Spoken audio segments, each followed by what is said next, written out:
¿Alguna vez te has preguntado qué pasaría si América Latina pudiera, de una vez por todas, alejarse de todas esas potencias extranjeras que siempre quieren decirle qué debe hacer? ¿Alguna vez te has puesto a pensar en una América Latina que puede finalmente caminar hacia gobiernos más justos? Bueno, yo no vengo a hablarte de soluciones a estos problemas, ni mucho menos. De hecho, no creo que tenga que enseñarte nada en absoluto. Pero quiero hablarte de algo que podría relacionarse, al menos un poco. Necesitaba una introducción.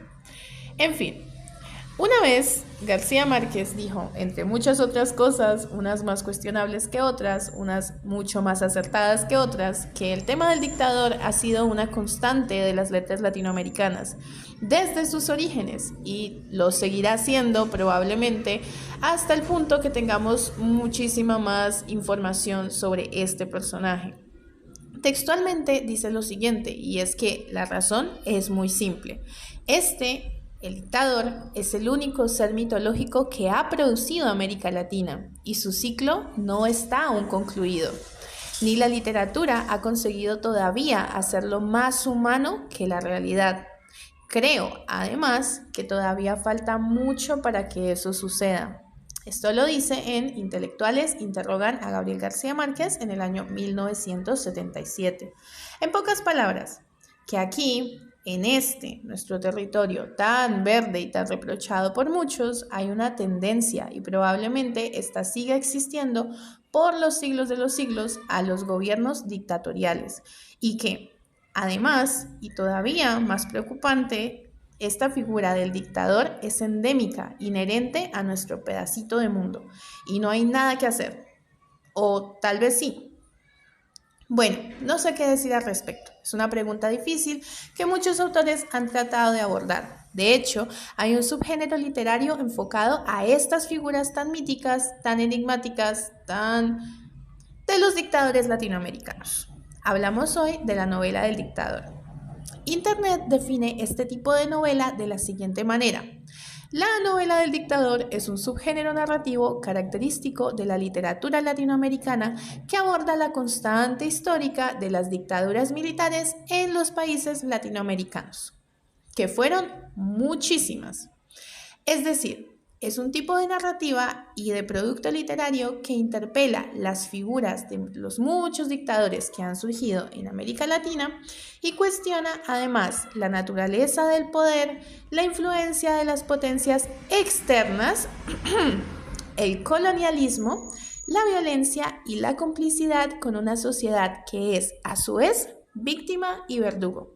Se dice que las novelas del dictador nacen a partir de los años 60 y 70 y se las relacionan con el boom. Así es, el boom latinoamericano.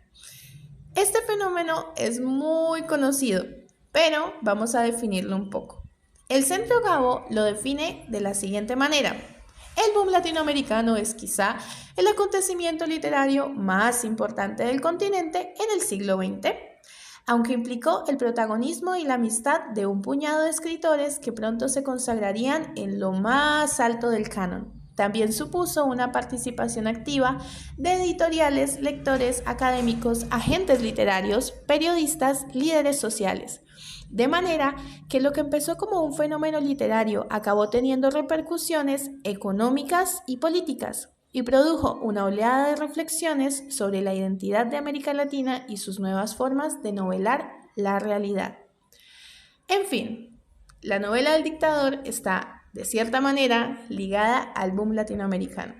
Volviendo de nuevo a nuestro tema principal, la novela del dictador se puede hablar también de múltiples antecedentes, entre ellos Civilización y Barbarie de Domingo Faustino Sarmiento en 1845, que analiza la dictadura de Rosas en Argentina, El Matadero de Esteban Echeverría y Amalia de José Mármol, entre otros. También se puede mencionar la novela Tirano Banderas de Ramón María del Valle Inclán en 1926, la cual sienta las bases para la dichosa novela del dictador y explora el despotismo y la cuestión de la tiranía. La primera novela propiamente dicha del subgénero aparece en 1946, mucho antes que las otras, y es una precursora de la denuncia. Se llama El señor presidente, de Miguel Ángel Asturias. En ella aparecen varios recursos estilísticos y varios recursos narrativos que eran novedosos para ese momento. De hecho, fue uno de los primeros escritores en Latinoamérica en experimentar con el ya tan mencionado realismo mágico y con espacios temporales, detalles espaciotemporales que resultan diferentes, revolucionarios, novedosos para la época.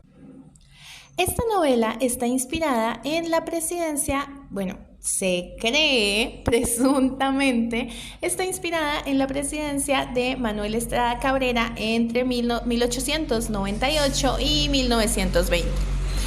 En ella se narra básicamente el juego de poder que existe entre un presidente que aparece como una figura omnipresente que todo el mundo puede sentir y que existe entre el aire y es un ser que está todo el tiempo observando, que tiene ojos en todas partes.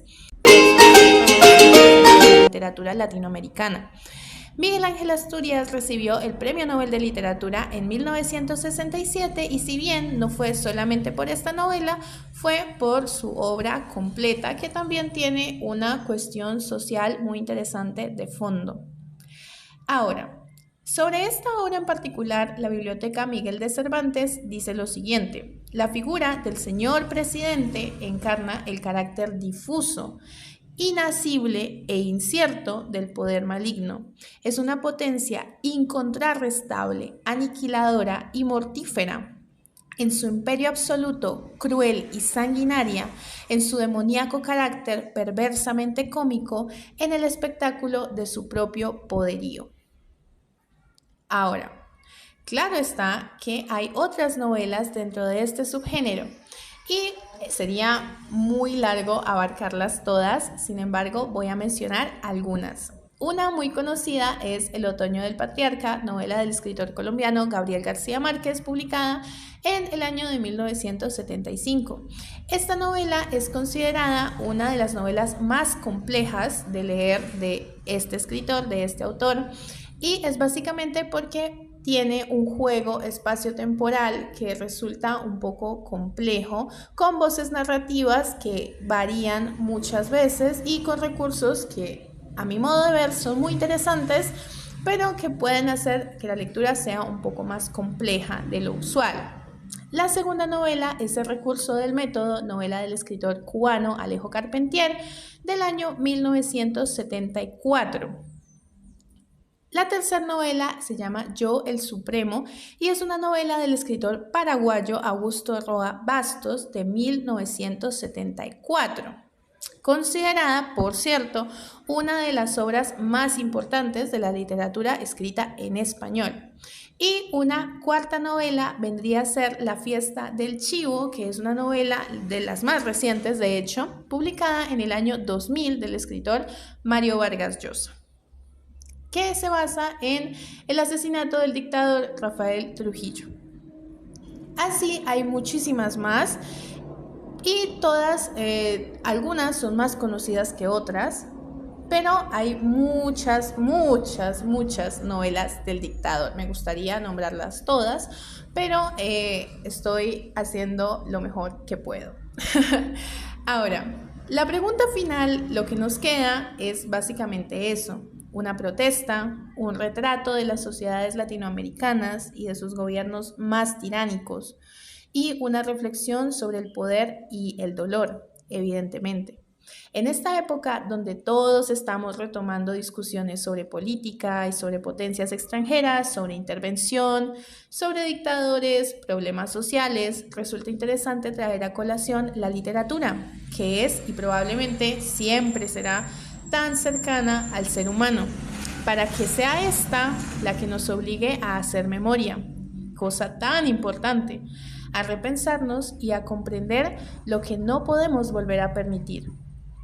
Al final, solamente nos queda una única pregunta: ¿hasta cuándo el tirano dirigirá América Latina?